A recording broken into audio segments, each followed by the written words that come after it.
Assalamualaikum warahmatullahi wabarakatuh. Alhamdulillahirabbil alamin. Assalatu wassalamu ala asyrafil anbiya'i wal mursalin sayyidina wa maulana Muhammadin wa ala alihi wa ashabihi ajma'in, amma ba'du.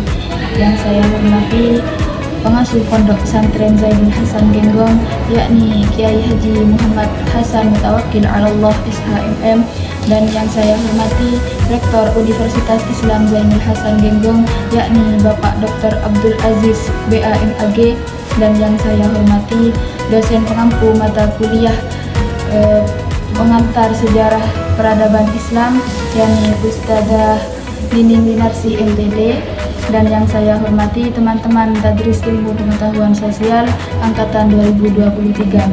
Saya di sini akan mempresentasikan tentang Islam fase Mekah yang dakwah secara terang-terangan. Jadi Islam pada fase Mekah ini, sebelum Nabi diutus menjadi Rasul di Mekah itu rata-rata kaumnya jahiliyah. Jadi mereka itu menyembah berhala. Setelah Rasulullah diutus, setelah Nabi Muhammad diutus menjadi Rasul, beliau membawa ajaran agama Islam. Jadi setelah diutus menjadi Rasul, pada awalnya beliau mendakwahkan agama Islam itu secara sembunyi-sembunyi. Beliau itu mengajarkan agama Islam kepada orang-orang terdekat saja, seperti kepada keluarga, para sahabat, dan teman-teman yang lainnya. Setelah turun ayat surat Al-Hijr ayat 94 sampai 95, Allah memerintahkan Rasulullah untuk berdakwah secara terang-terangan, yang mana surat tersebut berbunyi, Bismillahirrahmanirrahim, fasda' bima tu'maru wa a'rid 'anil musyrikin inna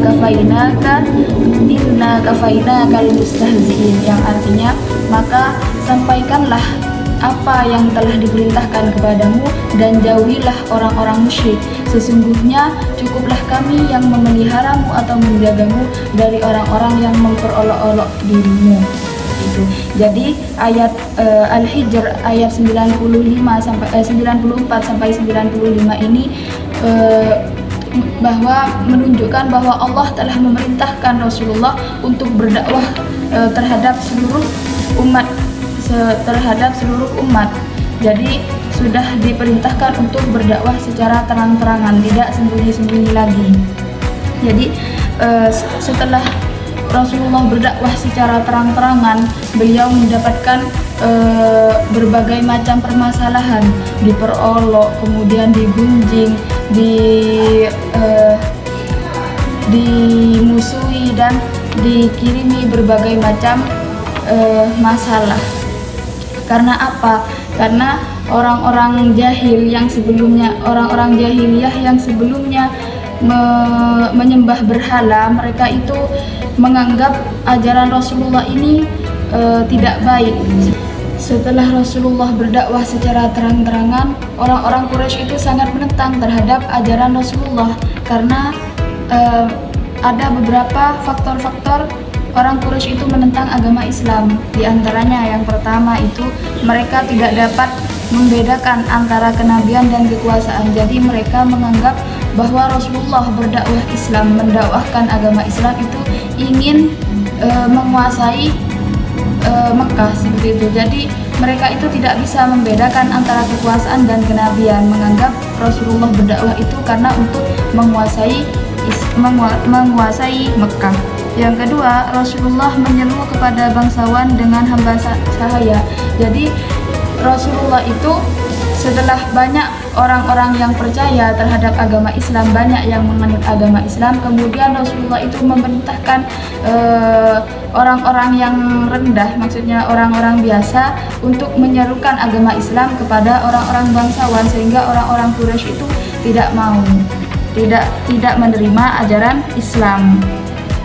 Yang ketiga, para Quraisy tidak dapat menerima ajaran tentang kebangkitan dan pembalasan akhirat. Jadi orang-orang Quraisy itu tidak meyakini bahwa kelak di akhirat itu akan ada hari pembalasan, begitu.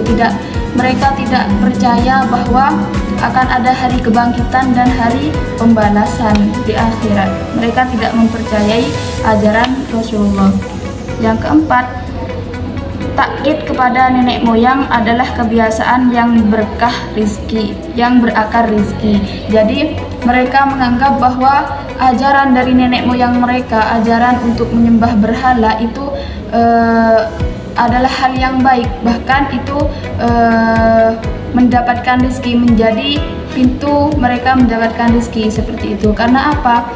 Karena setelah Rasulullah itu berdakwah Islam, mereka menganggap Islam itu penghalang untuk mereka mencari rezeki, karena sebelumnya mereka itu menjual berhala, dan orang-orang Quraisy tersebut penghasilannya kebanyakan dari menjual berhala tersebut. Sehingga ketika Rasulullah membawa agama Islam dan banyak penganutnya, otomatis para pembeli untuk berhala itu kan berkurang. Jadi mereka menganggap agama Islam itu penghalang rezeki bagi mereka. Yang nomor 5, pemahat dan penjual patung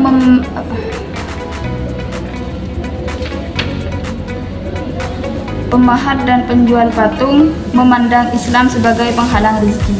Jadi mereka, terutama bagi orang-orang yang menjual patung dan orang-orang yang membuat patung, itu menganggap agama Islam itu penghalang rezeki bagi mereka, karena penghasilan mereka itu dari menjual patung.